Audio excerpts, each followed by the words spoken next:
Berarti Allah punya tangan tapi bentuknya berbeda dengan bentuk tangan kita. Hati-hati, itu kufur sebenarnya. Karena mau beda bentuk, mau sama bentuk, tangan ini tetap organ. Kita beribadah, salat kita pasti diterima Allah enggak? Insya Allah, kita optimis. Insya Allah diterima. Pasti diterima Allah? Belum tentu, makanya ada khauf juga. Jangan sampai kita katakan tidak ada yang mustahil bagi Allah. Ini pangkal kekafiran nih. Kalau kita katakan tidak ada yang mustahil bagi Allah, berarti Allah tidak mustahil punya anak. Ya, berarti Allah tidak mustahil mati. Berarti Allah tidak mustahil buta. Kan gitu jadinya. Bagi kita ada yang mustahil bagi Allah. Oh ada. Al-Quran itu makhluk atau tidak? Kalau yang ditanya kertas, itu pasti makhluk. Orang gila yang bilang itu tidak makhluk. Assalamualaikum warahmatullahi wabarakatuh.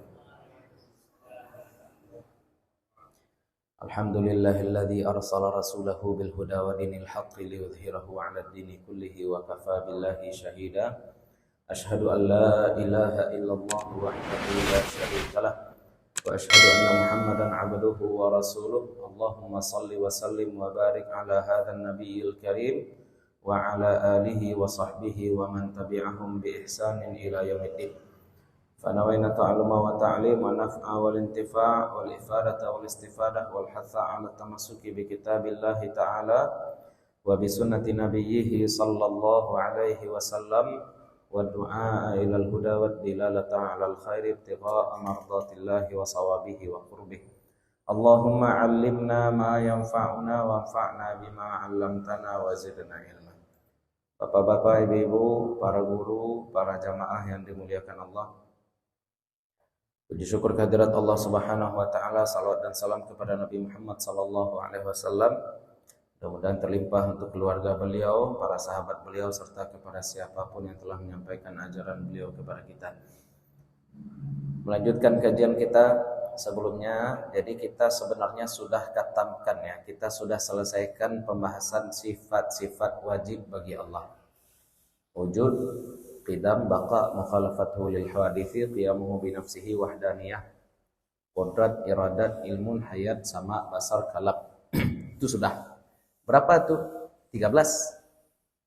Kenapa cuma 13, Ustaz? Nah, pembahasan selanjutnya adalah sifat-sifat maknawiyah, yaitu kaunuhu qadiran, kaunuhu muridan, kaunuhu hayyan, kaunuhu aliman, kaunuhu sami'an, kaunuhu basiran, kaunuhu mutakalliman. Istilahnya kalau misalkan dulu bapak-bapak ibu-ibu barangkali menghafalkan seperti itu ya.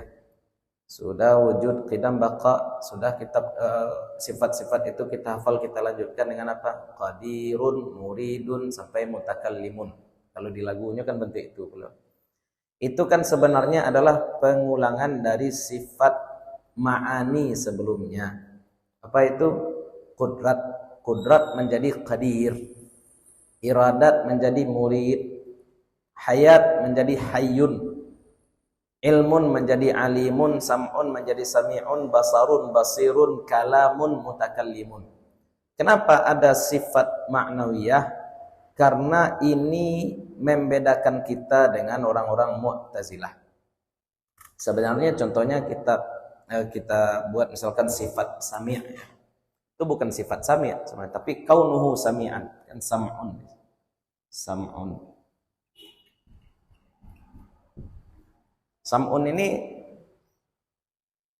adalah bukan mendengar sebenarnya, tapi sifat mendengar. Sam'un itu artinya sifat mendengar. Kaunuhu sami'an,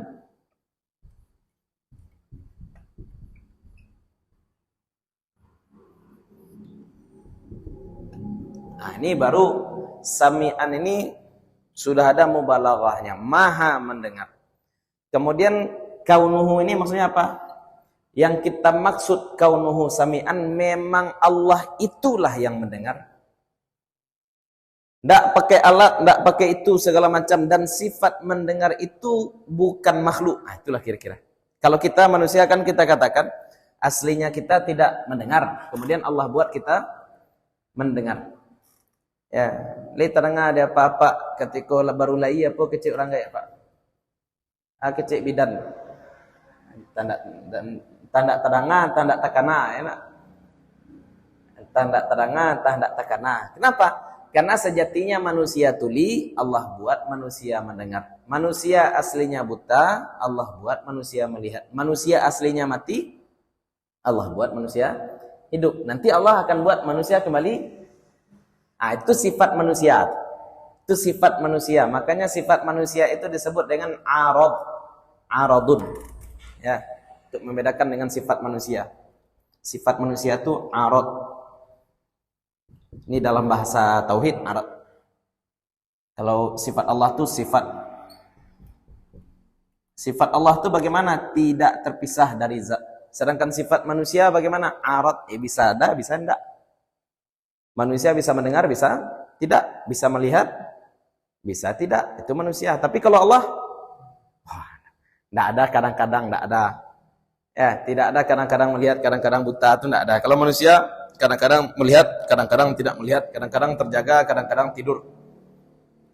Maka ketika kita meneruskan, lanjutkan ya, sami'un itu maksudnya apa? Kita yakin bahwa Allah Subhanahu wa taala memang Dia yang Maha melihat.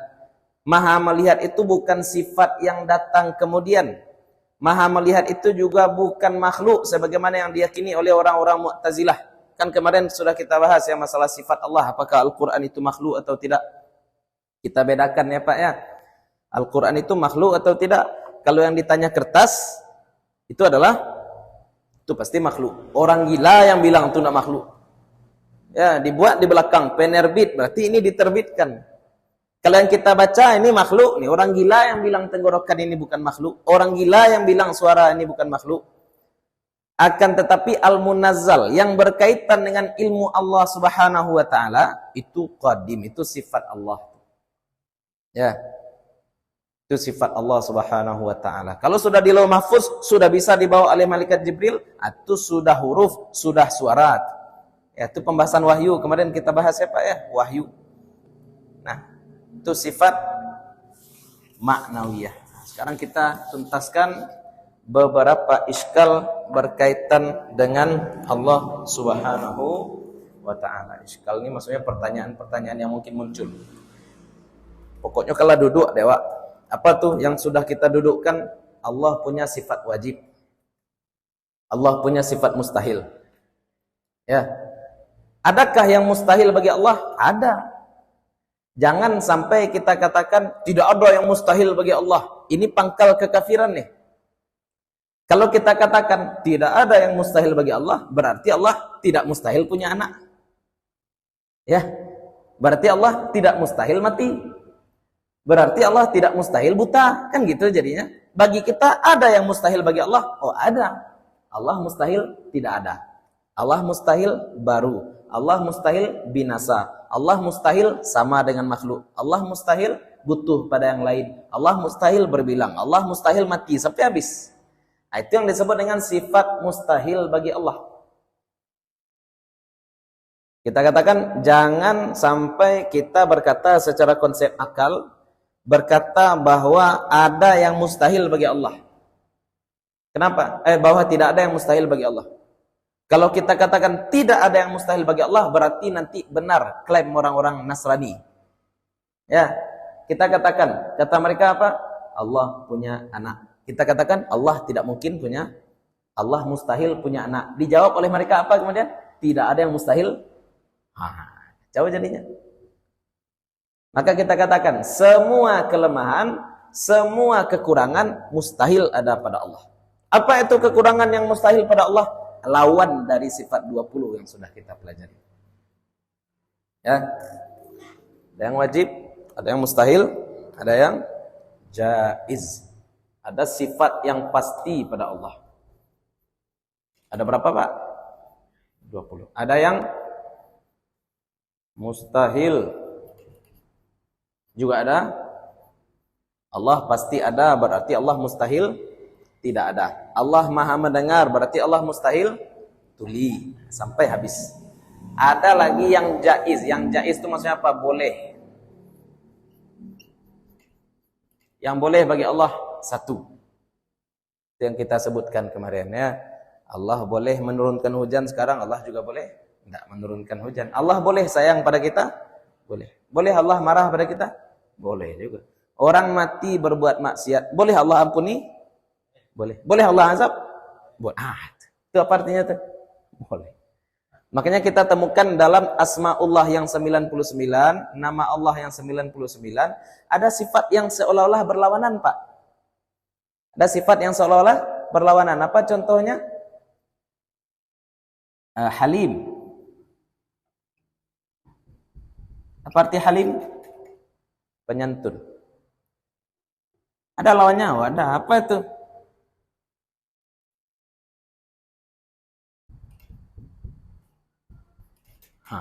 Mutakabbir apa artinya? Sombong. Takabur ya Pak, mutakabbir kan takabur. Apa arti mutakabbir? Sombong. Sedangkan halim ini berlawanan enggak nih? Berlawanan. Boleh Allah sombong? Boleh Allah berat. Boleh Allah penyantun? Ya boleh juga. Jadi semua hal yang tidak mengurangi keagungan, kesempurnaan Allah itu masuk sifat boleh. Itu dalam bahasa Arab disebut dengan jaiz. Apalagi kita temukan sifat yang bertentangan, ghafur.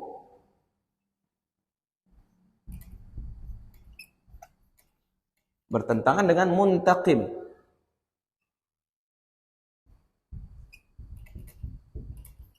Arti muntaqim, pembalas. Ghafur artinya pengampun. Muntaqim artinya pembalas. Ya, kita mau nanti di akhirat Allah ghafur atau muntaqim? Terserah Allah. Itu secara konsep akal terserah Allah. Mau Allah ampuni kita atau mau Allah hantam. Ini muntaqim ini menghantam kita nih, menghantam orang-orang berdosa. Ya. Ini juga sifat Allah, ini juga sifat Allah. Tidak ada yang pasti di sini. Jangan sok-sok merasa, oh saya akan diampuni Allah, oh saya akan disayangi Allah. Belum tentu. Jangan juga merasa putus asa. Aduh Allah ini maha pemurka, nih Allah ini maha pembalas. Tidak ada kesempatan bagi saya untuk bertaubat. Kenapa? Karena Allah juga muntaqim. Allah ini maha pembalas. Tidak ada sebesar biji zarah pun perbuatan buruk kecuali Allah akan balas. Katanya hilang, putus asa. Padahal Allah juga punya sifat ini. Allah juga punya sifat ghafur. Allah juga punya sifat rahim, halim. Makanya penting bagi kita untuk tidak terlalu pede. Makanya ulama kita mengajarkan nih, kalau ini kan tauhid nih, secara kaidah ya, akidah. Secara akidah ini sifat jaiz bagi Allah. Ada sifat, ini sifat yang baik-baik, namanya sifat jamal. Ini sifat jamal. Ini sifat-sifat yang seperti ini namanya sifat jalal. Ini sifat jamal, sifat yang kita suka dari Allah. Allah maha pengampun, Allah maha penyayang, Allah maha pemberi rezeki. Tapi ada sifat yang membuat kita takut pada Allah. Apa tuh? Ini Allah maha sombong, Allah maha pembalas, Allah maha pengazab, dan seterusnya. Makanya para ulama nanti dalam terapannya, ini kan tauhid nih, dalam tasawuf nanti kita seimbangkan. Apa itu khauf,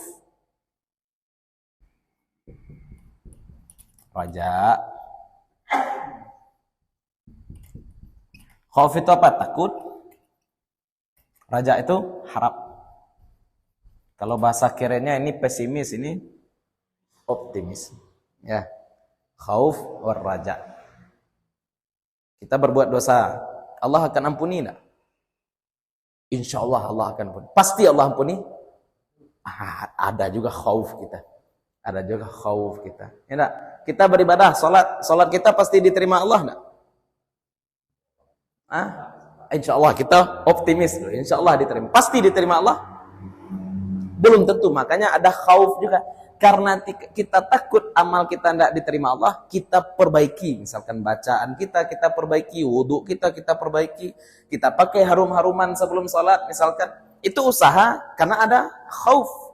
Tapi kalau orang yang tidak seimbang, raja aja dia, jadi murji'ah dia. Ya enggak, bahkan tidak salat pun Allah kan sayang ke dia. Ya enggak, baru kita mengenal Allah, kita kenal Bismillahirrahmanirrahim katanya. Berarti Allah Maha Pengasih, Maha Penyayang, ya sudah. Ya, tekan tweet setiap salat enggak lanjut salah salat.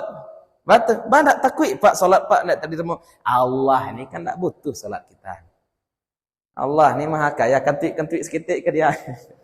Pada itulah kira-kira gambaran orang yang terlalu raja. Tapi orang terlalu khauf bisa jadi was-was. Wudu dia sudah wudu, dia enak. Baliknya balik. Batu Pak, parui ambo menggareo. Parui? Apa bahasa Indonesianya apa tu Pak? Enggak, ada gitaran vibrate. Kalau menulis kan ke KWC. Kau menggareo dia letak keroncongan. Perut keroncongan, enak bunyi. Baliknya balik ke WC. Kenapa Bapak uduk lagi? Perut saya bergetar. Apa salahnya? Kan tak batal uduk. Itulah agak ragu pula Pak. Ya bisa jadi vibrate-nya ini keluar ke bawah. Ya itulah was-was jadi. Itu dia sholat. Allahu Akbar. Agak-agak kurang ikhlas niatnya, diulangnya balik. Agak-agak kurang ikhlas rasa-rasanya niatnya, dia ulang lagi. Nah, itu terlalu tinggi khauf. Memang ada juga para aulia Allah yang seperti itu ya. Dalam Ihya itu diceritakan oleh Imam Al-Ghazali. Saya pun lupa siapa tokohnya, tapi ketika itu ngaji dengan Buya Zamzami. Ada beberapa orang soleh sudah pasang niat ihram, mau pergi ke Masjidil Haram, mau naik haji, jatuh dari kuda. Dipariso dek kawannya, bakok jatuh dari kuda, bakok pucik bang. Yo ketika tapijak tanah haramku tiba-tiba muncul khauf, muncul takwik dan takwik manga tu. Takut andai haji yang mau nak diterima oleh Allah. Ya. Coba setiap solat kita anggap kita sedang berjumpa dengan mertua. Kira-kira mertua kita senang tak dengan ini? Jangan dengan mentua, calon lah ya Pak. Kalau calon kok agak-agak ekstra. Kalau lah jadi mentua, mana kan kadang-kadang kurang. Ya Pak ya. Padusi kalau cewek, oh nak hitung-hitungan jadi nak ingin nampak hebat. Tapi kalau lah jadi bini, ya dia itu banyak orang cara-cara itu. Ya. Anggap kita akan memberikan sesuatu kepada orang yang kita hormati. Kita menghormati seseorang, kita ingin memberikan sesuatu. Pasti ketika kita bawa ada rasa ini. Leika senang nih orang menerima hadiah dari saya atau tidak. Kita cari hadiah yang terbaik. Itu khauf raja. Kenapa? Karena Allah punya sifat jamal, Allah juga punya sifat jalal. Jalal itu keagungan. Ya, tidak menyeramkan ya. Jangan dianggap Allah menyeramkan. Ya, siapa di sini yang tidak takut harimau? Kurang baga, sadoin. Siapa yang tidak takut harimau di sini? Takut semua ya? Siapa yang tidak takut Allah di sini? Takut juga kita pada Allah. Kita takut Allah, takut juga pada harimau. Berarti Pak syirik tu ya Pak ya? Ada takut kepada selain Allah. Oh beda Ustaz. Takut harimau kita menghindar, takut Allah kita. Itu bedanya ya.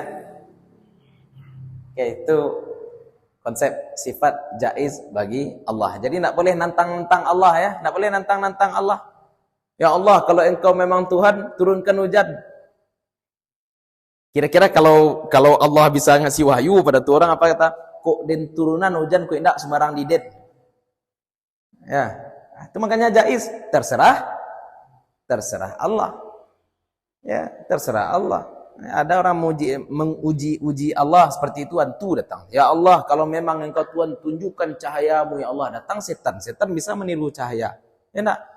Ternyata cahayanya nanti berubah bentuk menjadi Yesus. Ada tuh saya lihat di YouTube tuh video cerita orang murtad gara-gara itu.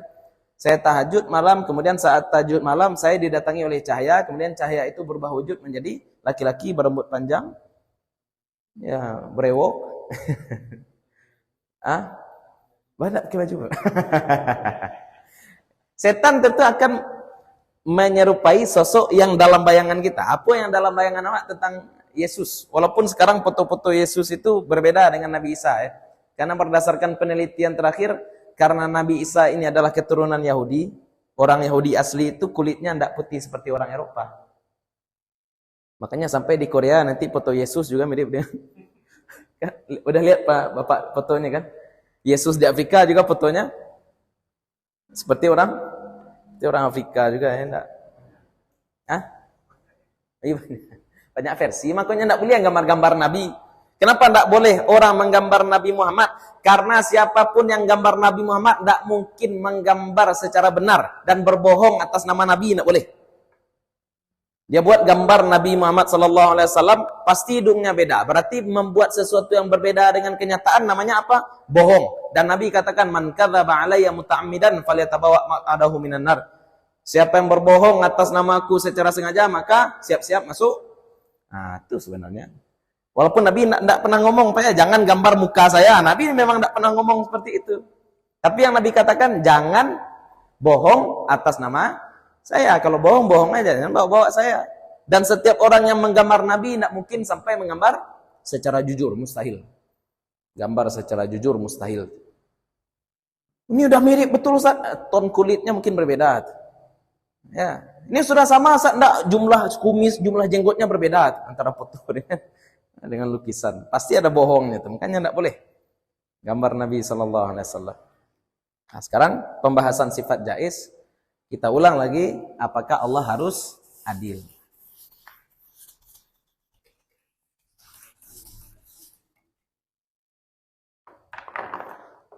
Ya, sifat jaiz bagi Allah. Satu. Pokoknya apa? Semua sifat yang tidak akan mengurangi kemuliaan Allah itu boleh.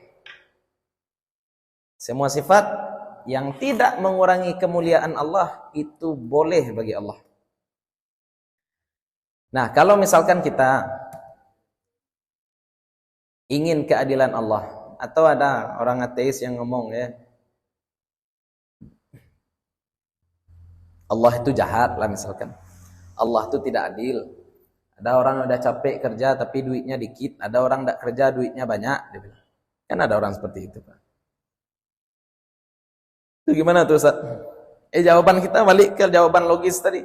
Sembarang di Allah lah. Ya, terserah Allah. Dan apapun yang Allah lakukan, kita tidak berhak mengatakan bahwa Allah itu jahat. Tidak boleh sekalipun bilang Allah itu jahat. Kenapa? Kita katakan ya, berkali-kali kita katakan itu. Seseorang baru bisa dikatakan jahat kalau dia melakukan sesuatu di luar haknya, di luar jurisdiksinya. Ya Pak, komiko kalau mau campaan Kang Arai baca petang ceritanya. Kalau mik ini saya buang, kira-kira saya jahat enggak? Jahat. Kenapa jahat? Punya masjid. Kalau mimbar ini saya bakar, jahat enggak? Jahat. Tapi kalau HP ini saya bakar, sembarang Ustaz. Ustaz bakar, Ustaz anyuian. Terserah. Sekarang pertanyaannya, kita ini milik siapa? Allah buat kita sakit, boleh enggak? Boleh. Allah buat kita miskin, boleh enggak? Boleh. Allah buat kita kaya, lebih boleh lagi. Awak kan boleh. Tipak dan dijadian kayu sangat boleh, Ustaz. Boleh Allah buat kita sakit, Allah juga boleh buat kita kaya. Adil Allah, Ustaz. Ya terserah Allah. Allah tidak membuat kita tertelan bumi sekarang, itu udah sayang Allah pada kita tuh. Nah, dulu perang, lupa saya sebuti, perang 1973 kalau enggak beliau katakan. Ya, perang di Timur Tengah ketika itu. Jadi Suriah kalau enggak salah itu punya konsultan orang kafir, konsultan perangnya orang kafir, konsultan untuk persenjataan segala macamnya itu orang kafir.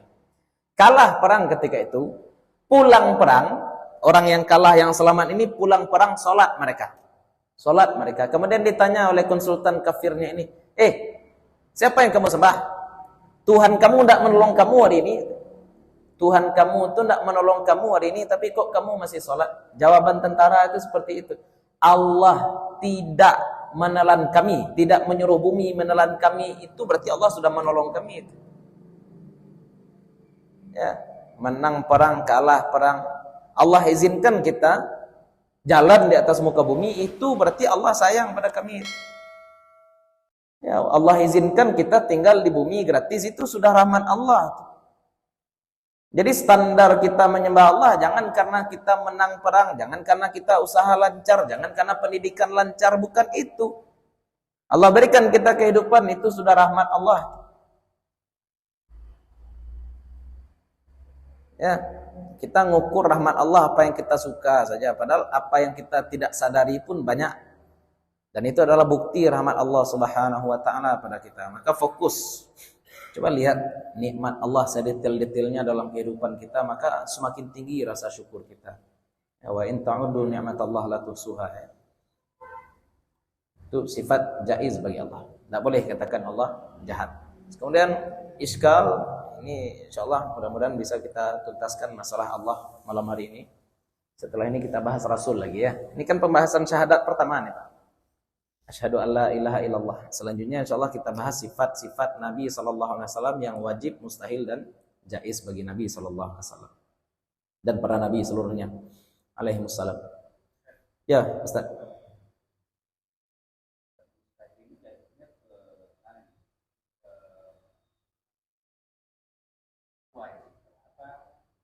Sifat mustahil wajib tidak.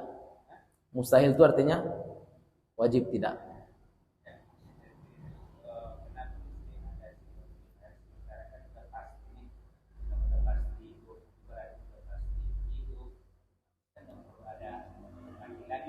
Iya. Kenapa ada orang kaya? Kenapa ada orang kaya? Iya. Maksudnya kita, walaupun kita tidak mempelajari sifat mustahil ini, kita kan tidak mempelajari Adam, hadis, kita tidak pelajari itu dari awal Pak. Kenapa? Karena dengan mempelajari sifat wajib, otomatis kita akan menafikan lawannya. Ya ada, pasti ada. Misalnya. Kalau kita bahas orang kaya, pasti ada orang miskin. Kalau kita bahas hidup, pasti ada mati. Kalau kita bahas mendengar, pasti kita bahas juga tuli. Ya, ada pasti. Tidak bisa kita katakan orang, misalkan semua orang di sini kaya semua. Seluruh orang di sini kaya semua. Berarti tidak ada orang kaya. Ya, misalkan semua orang di sini kaya, misalkan. Datang orang ke sini. Siapa orang kaya usiko? Kecewa. Tidak ada. Atau misalkan semua orang di sini, anggaplah ya, semua orang di sini homo. Anggap semua orang, janganlah di sini ya rusak pula masjid. Di sebuah kantor, semua orang di dalam kantor itu homo misalkan. Ya, datang orang ke kantor itu. Siapa di sini yang kelainan seks? Apa jawab mereka? Enggak ada, kami semua normal di sini. Ya, ada hidup karena ada mati. Karena ada mendengar, karena ada tuli. Ada kaya, ada lawan. Ada, tidak ada. Fana. Ya, itu kita. Ya, kalaupun tidak dibahas, makanya jumlahnya sama. Makanya jumlahnya sama. Karena kita belajar wujud, pasti ada adam. Kita belajar mukhalafatul lil hawadis, pasti ada mumasalatuhu lil hawadis. Sampai habis. Lanjut. Nah, sekarang sifat Allah yang 99, nama Allah yang 99,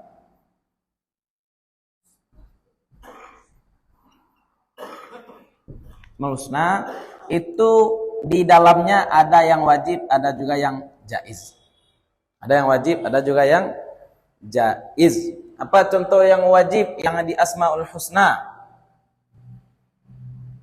Alim.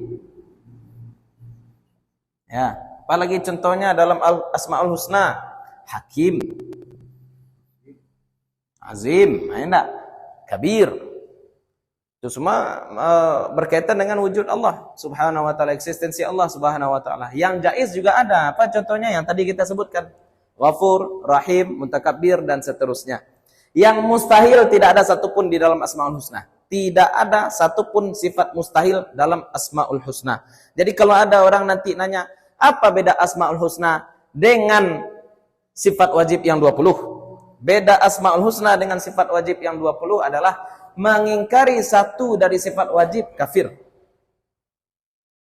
Mengingkari satu dari sifat wajib, kafir. Ada orang bilang Allah tidak ada, kafir. Ada orang bilang Allah tidak mendengar, kafir. Ada orang bilang Allah mati, kafir.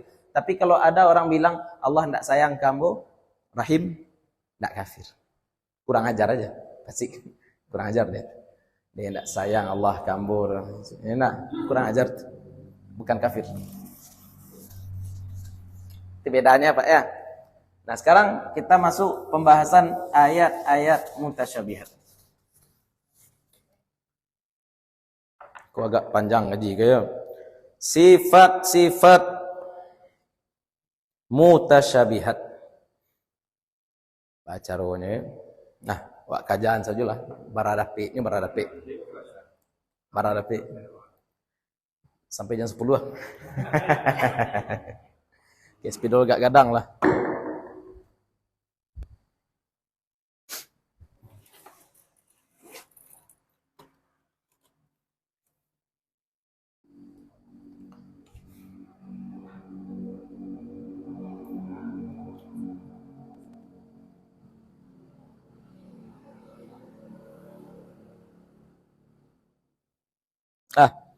Di dalam Al-Quran kita akan temukan beberapa ayat-ayat yang menjelaskan Allah. Tapi sifat-sifat itu bersifat mutasyabihat, samar. Kalau kita ambil bulat-bulat makna ayat tersebut, maka kita akan tersesat. Apa contohnya? Surat Thaha ayat 5. Ar-Rahmanu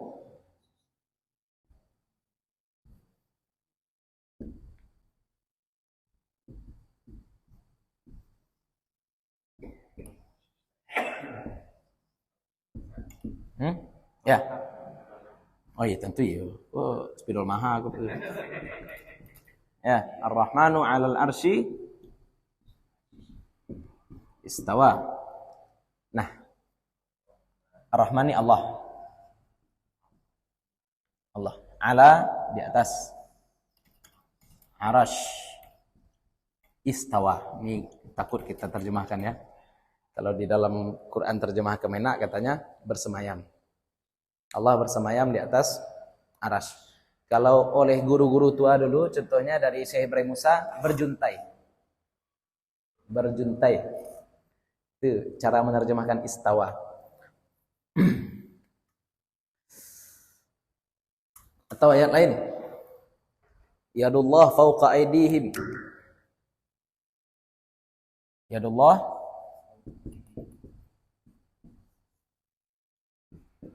seperti yadullah. Tangan Allah. Ini kan gawat nih Pak. Ini kan gawat nih ayat-ayat. Kenapa gawat? Gawat kalau dibaca anak SD. Atau orang dewasa yang otaknya seperti anak SD. Tangan Allah, wajah Allah. Atau surat At-Taubah ayat 67. Nasullah fanasiyahum. Sebenarnya Allah Subhanahu wa taala sudah sampaikan bahwa di dalam Al-Qur'an itu ada ayat-ayat yang bersifat muhkam, ada pula ayat-ayat yang bersifat mutasyabih. Muhkam itu apa tuh? Jelas. Maknahu lafzuhu. Maknanya sesuai dengan lafaznya. Itu namanya muhkam. Ada pula ayat-ayat yang namanya mutasyabih. Mutasyabih itu apa tuh? Samar-samar. Multi tafsir kalau bahasa kitanya ya. Multi makna. Tidak bisa kita dudukkan satu makna tanpa yang lain, tidak boleh. Ambo nampak kijang teko di jalan Pak. Ana nampak dembo tuh Pak.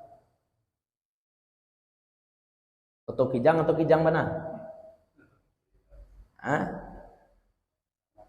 Kada jawab Pak, apa Ambo kerjanya menjual bata. Menjual bata itu terompa bata atau batu bata? Ya enggak?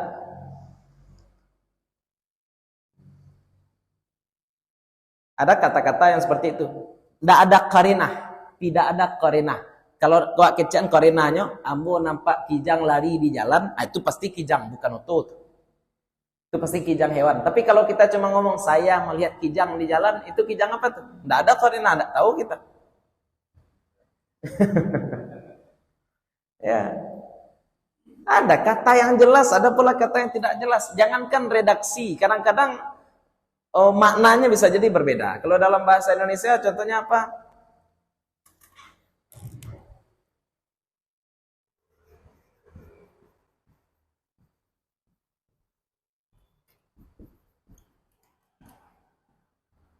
Nah, ini apa maknanya nih Pak?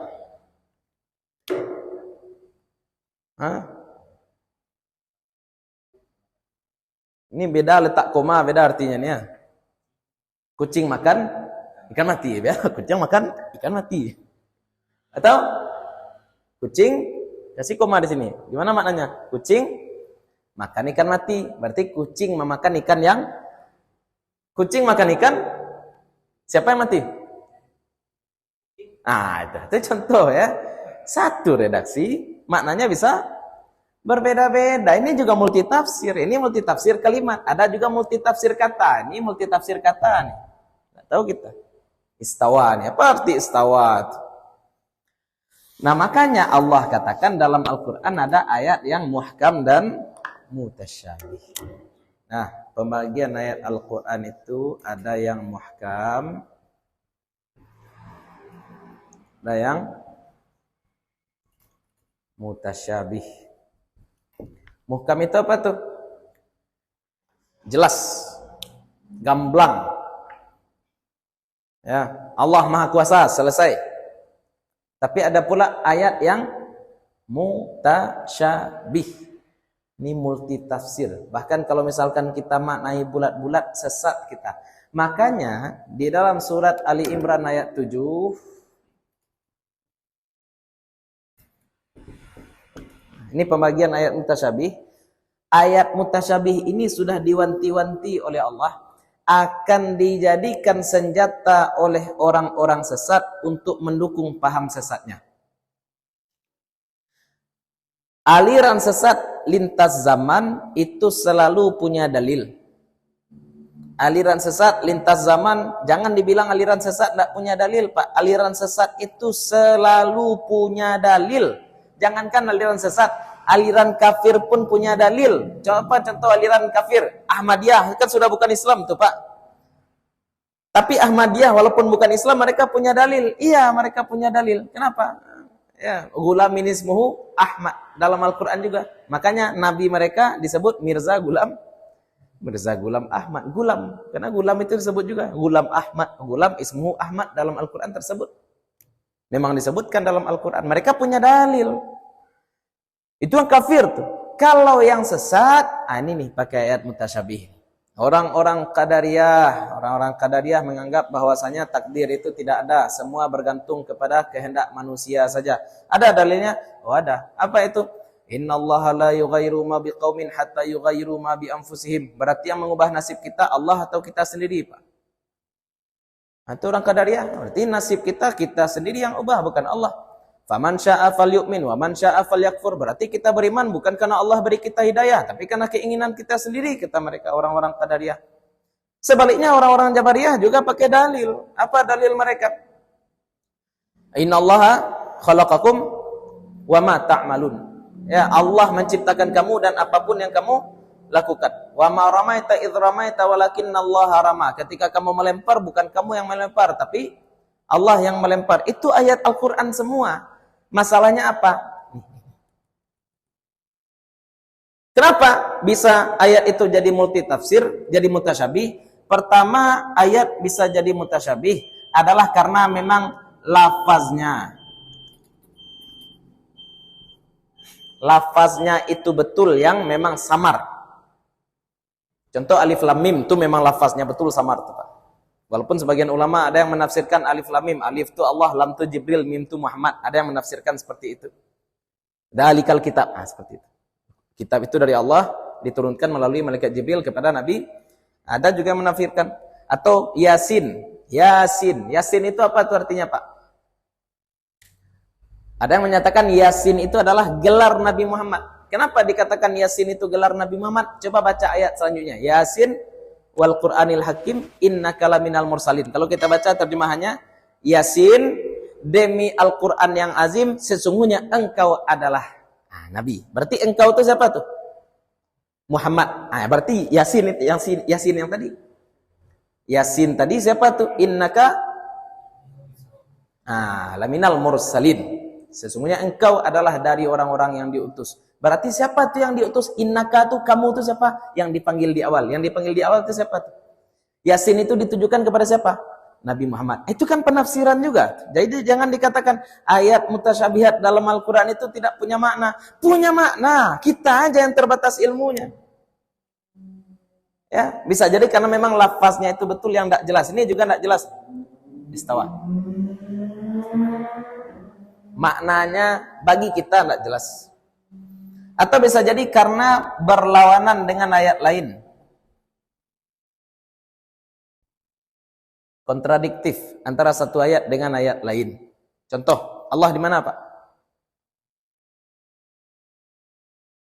Katakan di langit, enggak? Al-Baqarah 29, tsummastawa ilas sama. Tapi dalam ayat lain dikatakan innallaha ma'as sabirin. Dalam ayat lain dikatakan fa inni qarib.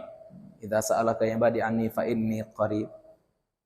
Dalam ayat lain wa nahnu aqrabu ilaihi min hablil warid. Kami lebih dekat daripada urat leher. Ini kan berlawanan. Kalau diambil bulat-bulat seperti itu, dalam satu ayat dikatakan Allah di langit, ayat lain dikatakan Allah di aras, di ayat lain dikatakan aras Allah itu di atas air, berarti Allah di tilawi. Tentu itu nanti gambaran kita bertentangan nih ayat semua. Makanya ayat itu juga masuk mutasyabih, tidak boleh ditelan bulat-bulat. Karena kalau kita ambil satu ayat, berarti kita akan menolak ayat lain. Makanya di sini untuk ayat-ayat mutasyabih ini orang sesat terkait ayat mutasyabih apa kata Allah? Fa ammal ladzina fi qulubihim zayghun fayattabi'una ma tashabaha minhu. Dia akan telan bulat-bulat ayat mutasyabih. Telan bulat-bulat ayat mutasyabih. Itu yang pertama tuh, kelompok. Kelompok yang kedua apa? Ibtigha'a ta'wilih, telan bulat-bulat menimbulkan fitnah. Yang kedua apa yang dia lakukan? Mencari-cari takwil, menerka-nerka takwilnya. Ustaz, ini apa artinya Ustaz? Istawa ini apa artinya? Kalau Pak Zul apa kira-kiranya? Allah di atas aras beristiwa. Apa arti istiwa? Hah? Duduk. Oh, ini. Terjebak, Ustaz. Tak boleh. Jawaban tadi udah betul tuh, wallahu a'lam. Ya. Kenapa? Ini enggak boleh. Telan bulat-bulat kita maknai istawa ini artinya apa? Stabil. Istawa itu artinya sebenarnya adalah stabil ya. Sawa. Sawa itu kan sama. Istawa itu artinya stabil. Mu'tadil. Berarti nyaman lah, PW lah, itu bahasa kitanya. Tahu Pak PW kan? Ya. Bitli tahu PW. Posisi wena. Nah, kau enggak tahu berarti ya. Ini takwilnya takwil sembarang boleh.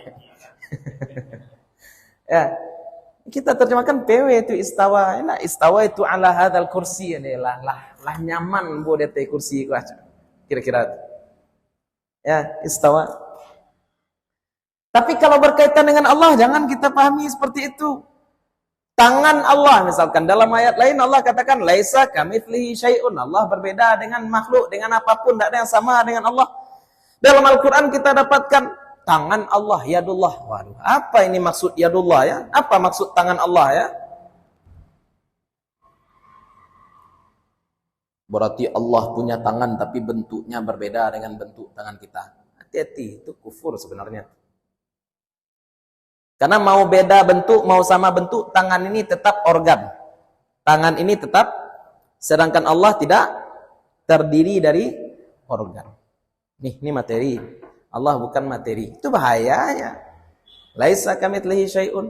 Makanya orang menelan bulat-bulat, ini orang-orang zaighun, orang-orang sesat. Yang menerka-nerka takwil juga zaighun. Orang ini juga sesat. Lalu gimana caranya biar tidak sesat?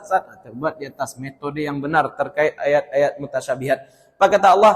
Wa ma ya'lamu ta'wilahu illallah. Allah yang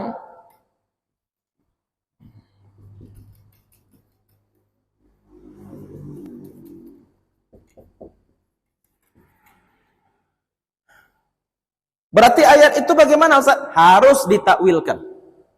Ayat-ayat mutasyabihat harus ditakwilkan. Masalahnya yang bisa menakwilkan, yang tahu takwilnya siapa? Allah. Metode kedua, warrasikhuna fil ilmi. Apa itu orang-orang berilmu mendalam?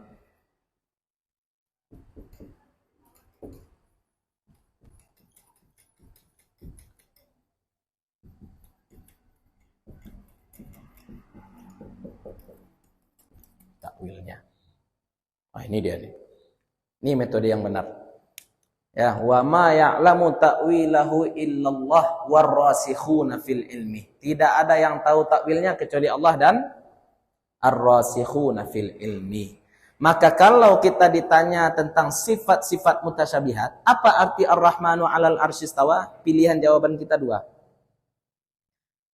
Yang pertama, pada itu pasiku beku salah paham loh. Nah.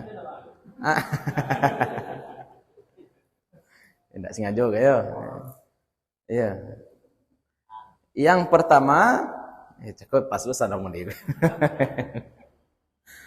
Yang pertama, wallahu a'lam. Yang kedua, kita lihat cek kitab tafsir. Itu kita cek kitab tafsir. Yang enggak boleh apa? Rasul-rasulnya. Ini nerka enggak boleh. Emang kita mau fasir? Emang boleh gitu. Enggak boleh lah. Ya, kalau kita enggak punya perangkat, kalau kita enggak punya kemampuan, kita serahkan pada bedanya apa, Ustaz? Allah tahu pasti. Yakin. Kalau kita orang berilmu tahu zon. Zon ini apa nih?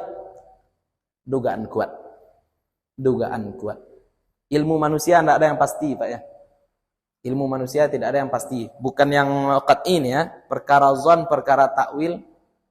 Contoh nih, contoh. Siapa anak Nabi Ibrahim yang disembelih? Pasti? Enggak juga pasti. Karena ada juga sebagian ulama yang mengatakan bahwasanya yang disembelih itu Ishak. Ya, karena dalam Al-Quran tidak disebutkan Ismail. Dalam Al-Quran tidak disebutkan Ismail. Nama itu tidak disebutkan. Kemungkinan satu lagi ya ada juga. Itu ilmu manusia. Bolehkah Allah mengutus Nabi perempuan?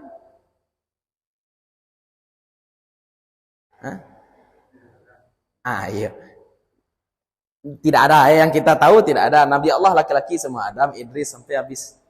Adakah Nabi perempuan? Kita tidak bisa pastikan. Kita tidak tahu karena jumlah Nabi berapa? 124.000. Sabanyak itu ada nak yang padusi. Wallahu alam, tidak tahu kita. Tidak tahu kita, wallahu alam. Ya, kita tidak tahu pasti. Ada perkara yang kita tahu pasti, salat itu wajib, itu pasti. Kiblat ke arah mana, Pak? Ini. Yuk, kiblat. Pasti. Ini zon. Ilmu kita ini banyak zon nih, Pak. Ya, ilmu kita ini banyak yang waktu Isya sudah masuk belum? Isya sudah masuk belum? Pasti. Kira-kira kalau ingin pasti celek keluar. Celek keluar. Adanya enggak awan merah. Kalau sudah hilang awan merah baru itu kan contoh bahwasanya ilmu manusia memang kebanyakan yang pasti. Ini makanya orang sering ngomong setiap bicara agama, bicara hukum ini itu segala macam wallahu alam. Kita jawab juga tapi kita jawab berdasarkan zon kita, berdasarkan ilmu kita. Ilmu kita ini terbatas. Lalu kita kembalikan wallahu a'lam. Yang paling tahu adalah Allah. Ya, ini yang sesat, ini yang benar. Ini semua dijamin oleh Allah dalam surat Ali Imran ayat 7. Insyaallah pertemuan selanjutnya kita detailkan lagi. Karena ada sifat-sifat Allah ini dibagi-bagi ya dalam Al-Qur'an. Ada ayat yang menjelaskan sifat Allah harus kita terima bulat-bulat. Ada ayat yang menjelaskan sifat Allah tidak boleh kita terima bulat-bulat. Contohnya apa? Surat At-Taubah tadi. Nasullaha fanasiyahum. Orang-orang kafir itu melupakan Allah, kemudian Allah melupakan mereka. Bisa Allah lupa? Lupa. La ta'khudhuhu sinatun wala naum. Sedangkan ayat ini mengatakan Allah lupa. Dalam ayat lain dikatakan Allah mustahil lupa. Secara nalar Allah juga bersifat alim. Allah mustahil lupa. Mustahil Allah tidak berilmu. Gimana caranya tuh Ustaz? Itu makanya tidak boleh ini. Telan bulat-bulat. Ini pangkal sesat ya inilah dia. Insyaallah kita akan bahas lebih detail pada pertemuan selanjutnya. Untuk malam ini sampai situlah dulu kaji kita. Mudah-mudahan bermanfaat bagi ibu, bapak-bapak, terutama untuk kami pribadi yang menyampaikan. Mudah-mudahan selama duduk di sini Allah bakar dosa-dosa kita, Allah tambahkan tabungan amal kita, Allah sayangi orang tua dan guru-guru kita. Allah kumpulkan kita nanti bersama-sama dengan orang-orang soleh, para syuhada, para nabi. Mudah-mudahan kita mendapatkan syafaat dari Nabi Muhammad SAW. Mohon maaf kalau ada yang salah, ada yang kurang, ada sesuatu yang tidak kami letakkan pada tempatnya. Assalamualaikum warahmatullahi wabarakatuh.